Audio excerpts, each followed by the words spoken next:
স্বাগত সংবাদ যোগে। দিনের প্রধান সংবাদ ও তার বিস্তারিত বিশ্লেষণ নিয়ে আপনাদের সাথে আছি আমি রুবাইয়া তালুজি। প্যারাসিটামলকে আমরা ওষুধ হিসেবে যেন গণ্যই করি না, মন চাইলেই টুক করে খেয়ে ফেলি প্যারাসিটামল।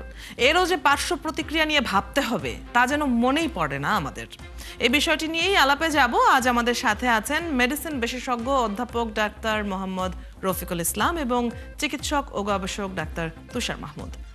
স্বাগত জানাচ্ছি আপনাদেরকে সংবাদ যোগে। অধ্যাপক ডাক্তার মোহাম্মদ রফিকুল ইসলামের কাছে যদি আসি, শুরুতেই প্রতিবেদন দেখছিলেন নিশ্চয়ই আপনিও। সাধারণ মানুষ ধারণা করে প্যারাসিটামল গরিবের ওষুধ, যে কোনো রোগে ব্যথায় এই ওষুধ খাওয়া যায়।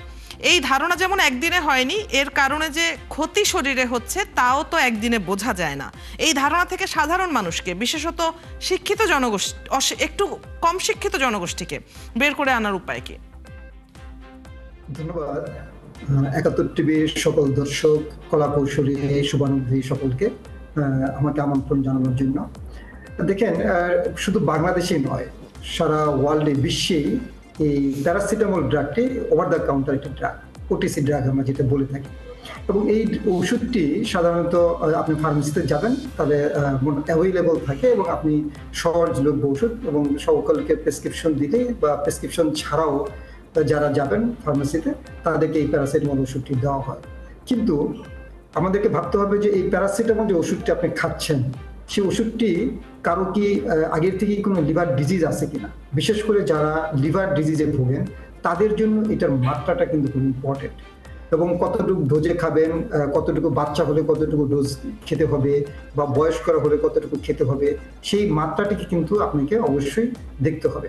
এবং আমরা দেখা যায় যে আপনি নিশ্চয়ই খেয়াল আছে, 1991 সালে এই প্যারাসিটামলের ভেজাল ওষুধ খেয়ে প্রায় ৭৬ জন শিশুর মৃত্যুবরণ হয়েছিল। এবং সেটি কিন্তু 2009 সালেও প্রায় 28 জন শিশুর কিন্তু মৃত্যুবরণ হয়েছিল এই ভেজাল প্যারাসিটামল ওষুধ খেয়ে। এবং ভেজাল প্যারাসিটামল ওষুধও কিন্তু বাজারে কিন্তু একসময় পাওয়া যেত, এটি এখনো যে পাওয়া যায়নি এটি কিন্তু বলা যাবে না। তাই এই ব্যাপারে আমাদেরকে সচেতন হতে হবে। যে ডাক্তারের পরামর্শ, কারণ আপনি যেহেতু এটি ওটিসি ড্রাগ, এটি আপনাকে একবারে বারণ করবেন যে পাওয়া যাবে না, সেটিও কিন্তু না। সুতরাং সেই ব্যাপারে আমাদের সচেতন হওয়াটাই বেশি জরুরি, যে আমরা কতটুকু ডোজে খাবো, কতটুকু এই ওষুধটি কিন্তু খুব ভালো হিসেবে কাজ করে। যেন আপনার এটা কিন্তু প্রতিবেদনে কিন্তু সকলেই বললেন, এটি যেমন টেম্পারেচারকে, যেমন ফিভার হলে যে টেম্পারেচারটাকে কমিয়ে নিয়ে আসে, এবং এটি কিন্তু as a analgesic pain killer হিসেবে কিন্তু এটি কাজ করে। আমরা কিন্তু অনেক সময় দেখা যায় যে আমরা যে অপারেশন করি, সেই অপারেশনে অনেক ধরনের ওষুধ আমরা প্রয়োগ করতে পারিনি যেহেতু কিডনির কারণে। সেক্ষেত্রে কিন্তু আমরা এখন প্যারাসিটামল ওষুধটিও কিন্তু আমরা ইনজেক্টেবল আকারে দিয়ে থাকি, তাহলে দেখা যায় যে তার পেইনটি কিন্তু কমে আসে। এবং সেক্ষেত্রে আমরা কিন্তু একটা ডোজ ফলো করি, যে বাচ্চাদের হলে কত দিব, অ্যাডাল্টের হলে কত দিব, বা একদম নিউনেটাল বেবি হলে যে আমরা ড্রপে কতটুকু দিব, সেটি কিন্তু অবশ্যই ফলো করতে হয়। এবং যাদের বিশেষ করে লিভার ডিজিজ থাকে তাদের ক্ষেত্রে কিন্তু এটি কিন্তু খুব মারাত্মক আকার ধারণ করে। এবং আপনি জানেন যে এককালীন যদি আপনি 10 গ্রামের উপরে যদি প্যারাসিটামল খাওয়া হয়, তাহলে কিন্তু এটি লিভার টক্সিসিটি ডেভেলপ করে, এবং সেক্ষেত্রে কিন্তু 20 গ্রাম হলে অনেকেই বলে যে লিভার টক্সিসিটি ডেভেলপ করে কিন্তু মৃত্যুবরণ পর্যন্ত করতে পারে। সুতরাং এটি যেমন সহজলভ্য ওষুধ, এবং যদি একসাথে অনেকগুলো ওষুধ যদি আপনি খেয়ে ফেলেন, না বুঝে খেয়ে নেন, তাহলে কিন্তু আপনাকে এটি ক্ষতি করতে পারে। এবং আমরা যাদেরকে, বিশেষ করে যাদের লিভার হেপাটাইটিস থাকে বা লিভারের সিরোসিক লিভার থাকে, তাদের ক্ষেত্রে কিন্তু আমরা প্যারাসিটামলকে মোটামুটি আমরা রেস্ট্রিক্টেড করি। এবং বিশেষ করে যারা অনেক সময় কিন্তু এটি যদি আপনি ক্রনিক মেয়াদি খান, তাহলে কিন্তু অ্যাকিউট রেনাল টিউবার নেক্রোসিস পর্যন্ত ডেভেলপ করতে পারে, যেটি রেনাল শাটডাউন হয়, যেটা কিডনি ফেল করে। সেক্ষেত্রে কিন্তু আমরা প্যারাসিটামলটাকে কিন্তু আমরা রেস্ট্রিক্টেড করি, যেন সে কতটুকু ডোজে খাবে সেই ব্যাপারে কিন্তু আমরা সাবধানতা অবলম্বন করি। সুতরাং এই ক্ষেত্রে দেখা যায় যে আপনাকে অবশ্যই এই প্যারাসিটামলটা খেতে হলে সেই প্যারাসিটামলের জন্য সহজলভ্য যেরকম ওষুধ, সেই ব্যাপারে আমাদের সচেতন যদি আমরা বেশি করতে পারি, মানুষদের মাঝে যদি সচেতনতা বৃদ্ধি করতে পারি, যেটি চাইলেই যেন আপনি যখন ইচ্ছা তখন খেয়ে ফেলবেন, সেটি যেন না হয়, তাহলে এক সময় দেখা যাবে যে আমাদের লিভার কিংবা কিডনি কিংবা ব্রেন এগুলোর উপরে এফেক্ট করবে, এবং সেক্ষেত্রে কিন্তু এগুলো ড্যামেজ হওয়ার একটি সম্ভাবনা থাকে। জি, সচেতনতার কথাটি আপনি বলছিলেন ডাক্তার তুষার মাহমুদ। আমরা রোগীদের মতোই দেখি যে ওষুধের দোকান যারা চালাচ্ছেন তারাও এই ব্যাপারটাই উদাসীন। তো সচেতনতা বাড়ানোর কাজটা কোথা থেকে শুরু করা উচিত? মানে ওষুধের দোকানগুলো কড়াকড়ি কি এক্ষেত্রে কার্যকর কিছু হবে বলে মনে করেন? অনেক ধন্যবাদ আপনাকে এবং ৭১ টিভিকে আমাকে সংযুক্ত করার জন্য। এবং আমি স্যারের কথার সাথেই বলতে চাই, এটা আসলে যেহেতু ওটিসি ড্রাগ, এটা কিন্তু সাধারণ মানুষের জন্য খুব প্রয়োজনীয় একটা ড্রাগ, এবং এটাকে আমরা আসলে যদি দোকানদারকে বলি যে এই ওষুধ খাওয়ানো যাবে না, তাহলে এটা আসলে জাস্টিফাই হবে না। আমাদের বরং সত্যি কথা যে প্যারাসিটামলের ক্ষতিকর দিক নিয়ে কথা বলছি, কারণ মানুষরা এটা এমনি এমনি খেয়ে ফেলে, কিন্তু এছাড়াও অনেক অ্যান্টিবায়োটিক, ঘুম, এগুলি যখন আমার ওষুধের দোকানদাররা এমনি এমনি দিয়ে দিচ্ছে, প্যারাসিটামল অনেক সেফ ওষুধ, কিন্তু সচেতনতাটা আসতে হবে আসলে ব্যক্তি পর্যায় থেকে, আমাদের সামাজিক পর্যায় থেকে, যে একটা প্যারাসিটামল হোক বা অন্য যে কোনো ওষুধ হোক, সেই ওষুধটা আমি নিজে একা সিদ্ধান্ত নিয়ে খাবো না, গ্রহণ করব না। একজন বিশেষজ্ঞ ডাক্তার না হোক, সাধারণ চিকিৎসকের কাছে হোক, এখন কিন্তু চিকিৎসা ব্যবস্থাটা অনেক সহজলভ্য হয়েছে। আমি যদি একটা ফোন কলের মাধ্যমেও কোনো একটা সেবা নিই, বা আমি একটা ওষুধ খাবো কিনা, এটা যদি আমি স্বাস্থ্য বিভাগের যে টেলিফোন সেবাটা আছে সেখান থেকেও নিই, তাহলে কিন্তু আমার জন্য উপকার হবে। আমি অ্যাটলিস্ট বুঝতে পারবো আমার কতটুকু ওষুধ খেতে হবে। স্যার যেটা বললেন যে 10 গ্রামের মতো যদি প্যারাসিটামল খাই, 10 গ্রাম প্যারাসিটামল মানে কি, মানে জাস্ট 20টা প্যারাসিটামল, 20টা প্যারাসিটামল কিন্তু কোনো ওষুধের দোকানে দিবে না, এবং একজন যদি খেয়ে ফেলে তার কিন্তু মৃত্যু পর্যন্ত হতে পারে অ্যাকুট লিভার ফেলিওরের মাধ্যমে। সো এরকম জায়গাতে ব্যক্তি পর্যায়ে সচেতনতাটা না বাড়ালে আমরা আসলে স্বাস্থ্যগতভাবে ভবিষ্যতে একটা সুন্দর বাংলাদেশের দিকে যেতে পারবো না। আমরা ঝুঁকির মধ্যে পড়বো। আমরা সবসময় অ্যান্টিবায়োটিক যে রেজিস্ট্যান্স হচ্ছে, সেটা কিন্তু আমার জন্য হচ্ছে না, আমার ভবিষ্যৎ প্রজন্মের জন্য হচ্ছে। সো এই জায়গাতে অ্যাকচুয়ালি অ্যাওয়ারনেসটা ব্যক্তি পর্যায়ে লাগবে আমাদের, যেন আমরা কোনো ওষুধ নিজে নিজে না জেনে গ্রহণ না করি। আমি বিভিন্ন ভাবে বাইরেরও অনেকের সাথে কাজ করার সৌভাগ্য হয়েছে, এবং সেখানে আমি দেখেছি তারা একটা প্যারাসিটামল খাওয়ার আগেও একটু পরামর্শ করে নেয় যে আমি একটা প্যারাসিটামল খাবো নাকি 1.5টা খাবো। অথচ স্যারকে আমি মানে জানতে যে আমাদের দেশে কিন্তু এখন একটা প্যারাসিটামল খেয়ে কারো মাথা ব্যথা কমে না, তারা 2টা একটা করে প্যারাসিটামল গ্রহণ করে ফেলছে। এবং সেক্ষেত্রে কিন্তু 2টা করে মানে আমি যদি 6 ঘন্টা পর পর খেয়ে ফেলি, আমরা কিন্তু 4 গ্রাম, যেটা হচ্ছে গিয়ে হাইয়েস্ট সেফ মার্জিন হিসেবে বলছি টক্সিসিটি লেভেলের আগে, সো মানে 24 ঘন্টায় 2 গ্রাম পর্যন্ত সেফ মার্জিন, 2 থেকে 4 গ্রাম পর্যন্ত আমি হচ্ছে গিয়ে ম্যাক্সিমাম লিমিটে রাখতে পারি। সেখানে আমরা কিন্তু 2টা করে প্যারাসিটামল না খেলে এখন আমার জ্বর কমে না, আমার মাথা ব্যথা ভালো হচ্ছে না। তো এই যে আমার কাছে মনে হয় অনেক সময় প্যারাসিটামলটা অনেক সময় মানসিক প্রশান্তি দেয় যে আমার মাথা ব্যথাটা কমার জন্য, কিন্তু একটা মাথা ব্যথা হলেই আমরা যদি একটু নিজে বিশ্রাম নিই, নিজের প্রতি যত্ন নিই, একটু পানি বেশি খাই, তরল খাবারটা ভালো খাই, তাহলে কিন্তু এই মাথা ব্যথাটাও নিজে থেকেই কমে যাবে। বডি সবসময় একভাবে রিয়াক্ট করে না, আমাদের বিভিন্ন পরিস্থিতিতে হয়তো একদিন বেশি কাজ গিয়েছে বা বেশি সাউন্ডে ছিলাম, কোনো স্ট্রেসের মধ্যে ছিলাম, যার কারণে আমার একটু হেডেক হচ্ছে, এর জন্য আমি সাথে সাথে 2টা প্যারাসিটামল খাচ্ছি, আবার 4 ঘন্টা পরে খেয়ে নিচ্ছি। এছাড়াও অনেক ওষুধ, মানে আমি মাইগ্রেন চিন্তা করে অনেকেই ব্যথানাশক ওষুধ খেয়ে ফেলছে। এই জিনিসগুলি আমাদের পরিবর্তন করা উচিত। আপনি যেটা বলছেন যে ফার্মেসির দোকানদারকে দিয়ে শুরু করব কিনা, আমি বলতে চাই এটা অ্যাকচুয়ালি ব্যক্তি পর্যায় থেকে যদি সম্ভব হয়, স্কুল একটা খুব ভালো মাধ্যম। স্কুলের শিক্ষার্থীদের, ছোট বাচ্চাদের মাথাতেই এখন আসলে আমাদের ঢুকায় দিতে হবে যে কোনো ওষুধই ইভেন তোমার জন্য না, তোমার বাবা মার জন্য কোনো ওষুধই ডাক্তারের পরামর্শ ছাড়া খাওয়াটা উচিত না। তাহলে আমার মনে হয় একটা ধীরে ধীরে মাইন্ডসেট চেঞ্জ করে আমরা একটা সুন্দর সেফ হেলদি একটা ফিউচারের দিকে যেতে পারবো। ওষুধ কোম্পানিগুলোতে প্যারাসিটামলের মধ্যে আবার বিভিন্ন ধাপ থাকে। আমরা প্রতিবেদনে দেখছিলাম একজন বলছিলেন যে এরকম হলে আমি নাপা এক্সট্রা খাই। নাপা এক্সট্রা কি জিনিস আর নাপা কি জিনিস, এক্সটেন্ড কি জিনিস, এইচ কি, এইচ প্লাস কি, ভাবিই না হয়তো আমরা। অনেক অনেক রকম আছে। আমি নাপা যেমন একটা অ্যাকচুয়ালি কোম্পানির নাম, প্যারাসিটামল বলি, প্যারাসিটামলের অ্যাকচুয়ালি একটা সাধারণত 500 মিলি, সাধারণ যেহেতু অ্যাডাল্ট মানুষদের জন্য এটা কমন।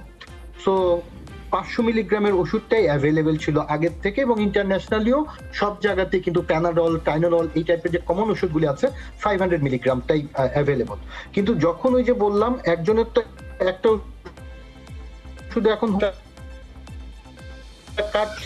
এই জন্য কিন্তু প্যারাসিটামল গুলি এখন 65 মিলিগ্রামের যখন একটু বাড়ায় করছে, সেটাকে দিচ্ছে ক্যাফে করে দিচ্ছে, তখন হচ্ছে গিয়ে এটার সাথে এক্সটেন্ড অ্যাড করছে।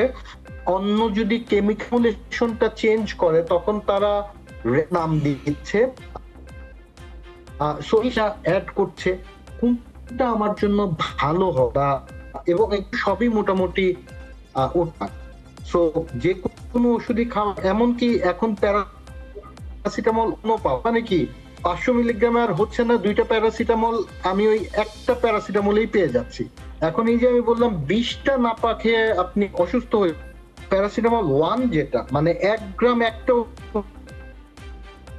ওষুধে আছে সে পড়ে যাবে। তাহলে আমি হয়তো একটা ওষুধ খেলে না, আমার স্বাস্থ্যের জন্য কিন্তু বেশ ঝুঁকিপূর্ণ অবস্থা পড়বো আমি যদি পরামর্শ ছাড়া কোনো ওষুধ গ্রহণ করি। জি, অধ্যাপক ডাক্তার মোহাম্মদ রফিকুল ইসলাম, আমরা যদি একটু নিয়মের জায়গাতেও আসি, আমাদের দেশে নিয়ম হলেও নিয়মের প্রয়োগ অনেক সময়ই দেখা যায় না, নজরদারির অভাবে নিয়ম বেশি দিন টেকেও না, এরকমও হয়।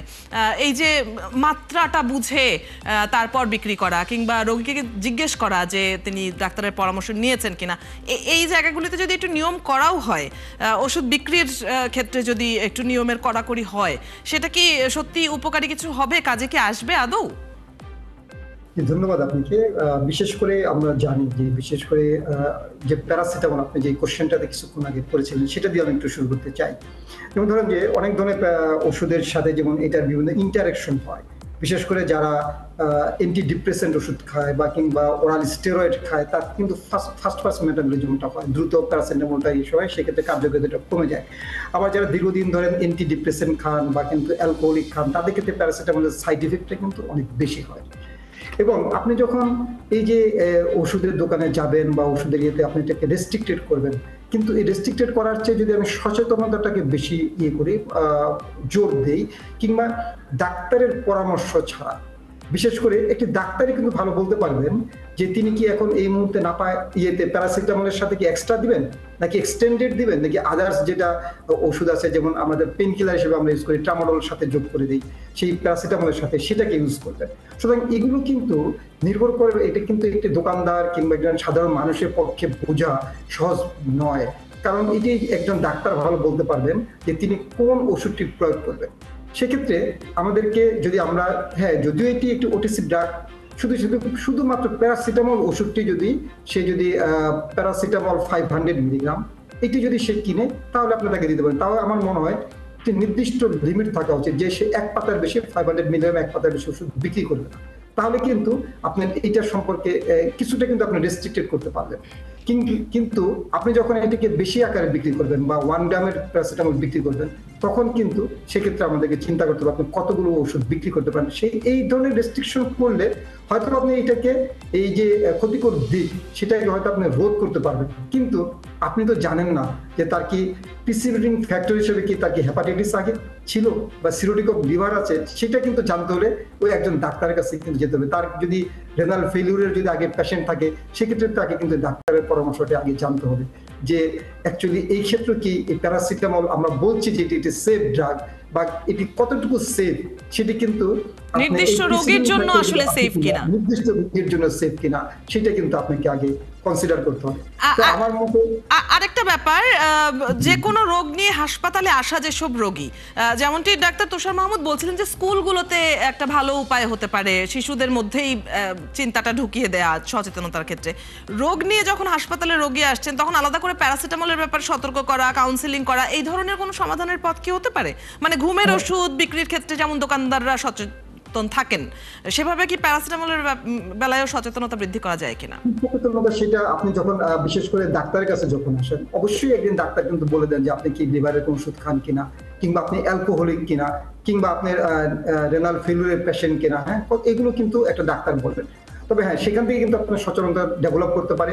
যখন বিশেষ করে যারা ফার্মাসিস্ট হিসেবে কাজ করে হাসপাতালগুলোতে তাদের কাছে যখন আসে, তারাও যখন এটাকে স্ক্রিনিং করবেন, তখন কিন্তু আপনি এটাকে কিন্তু সচেতনতা কিন্তু অটোমেটিক্যালি বৃদ্ধি হয়ে যাবে। যে তিনি যদি বলেন, ফার্মাসিস্টও কিন্তু তাদেরকে যদি আপনি ওয়েল ট্রেন্ড আপ করে নেন, কারণ ফার্মাসিস্টের কিন্তু ওষুধটা কিন্তু ফার্মাসি থেকে কিন্তু ডেলিভারিটা কিন্তু সেই করেন, তখন যদি আপনি এই ব্যাপারে আরো সচেতনতা ডেভেলপ করতে চান, তাহলে আপনাকে স্কুলে যেটা হয় কিংবা হাসপাতালে আসলে তারাও কিন্তু একটা সচেতনতা বৃদ্ধি করার জন্য সহযোগ হিসেবে কাজ করতে পারেন। তারা বলতে পারেন যে প্যারাসিটামল এই ধরনের সাইড ইফেক্ট আছে, আপনার কি এই ধরনের রোগ আছে কিনা, ডাক্তারের সাথে পরামর্শ করেছেন কিনা। তাহলে কিন্তু আপনি যদি ডাক্তারের সাথে তার পরামর্শ নাও হয়ে থাকে, তাহলে কিন্তু আপনি তখন তারা কিন্তু জানতে পারবেন যে তার এই প্যারাসিটামল কতটুকু ডোজে খাওয়া উচিত বা কিভাবে নেওয়া উচিত সেইটা। এবং বিশেষ করে আমরা দেখা যায় যে বয়স্কদের ক্ষেত্রে আপনার এইটা মেনটেন হয়, কিন্তু বাচ্চাদের ক্ষেত্রে কিন্তু আপনার অনেকেই আছেন যারা বাচ্চা অ্যাডাল্ট হয়নি, কিন্তু তার বয়স কিন্তু সাফিসিয়েন্ট না, তারা কিন্তু অ্যাডাল্ট ডোজে সাপোজিটরি ইউজ করে ফেলেন। এবং সেটাও কিন্তু আপনাদেরকে খেয়াল রাখতে হবে যে সাপোজিটরি যখন ইউজ করবেন সেটি কত ক্ষেত্রে, এবং পেশেন্টকে হাইপোথার্মিয়া কিনা বা কত ক্ষেত্রে আমরা এই প্যারাসিটামল সাপোজিটরি ইউজ করতে পারবো, সেটাও কিন্তু আমাদের টেম্পারেচার কত সেটা কিন্তু আমাদের নজর দিতে হবে। তাহলে কিন্তু এবং ঘুরে ফিরে যে এই বিষয়টি বারবারই এলো, সেটা হচ্ছে অবশ্যই অভিজ্ঞ একজন ডাক্তারের পরামর্শ নেওয়া। তিনি যদি স্পেশালিস্ট নাও হন, তাহলেও একজন ডাক্তারের অন্তত পরামর্শ নেওয়া উচিত যে কোনো ওষুধ সেবনের ক্ষেত্রে। অনেক ধন্যবাদ আপনাদের দুজনকেই। বিষয়টাকে খুব হালকাভাবে আমরা নিয়ে থাকি, কিন্তু এই বিষয়টারও যে কত বড় প্রভাব থাকতে পারে আমাদের শরীরে, সেটা ভাবার নিশ্চয়ই সময় এসেছে। ধন্যবাদ আমাদের সাথে আজকে এই আলোচনায় যুক্ত হবার জন্য। দর্শক, আমাদের সাথে মেডিসিন বিশেষজ্ঞ অধ্যাপক ডাক্তার মোহাম্মদ রফিকুল ইসলাম এবং চিকিৎসক ও গবেষক ডাক্তার তুষার মাহমুদ যুক্ত ছিলেন এতক্ষণ। এই ছিল আজকের সংবাদযোগে। আগামীকাল ঠিক রাত 10টায় আবারও দেখা হবে নতুন কোনো বিষয় ও তার বিশ্লেষণ নিয়ে। ৭১-এর সাথেই থাকুন।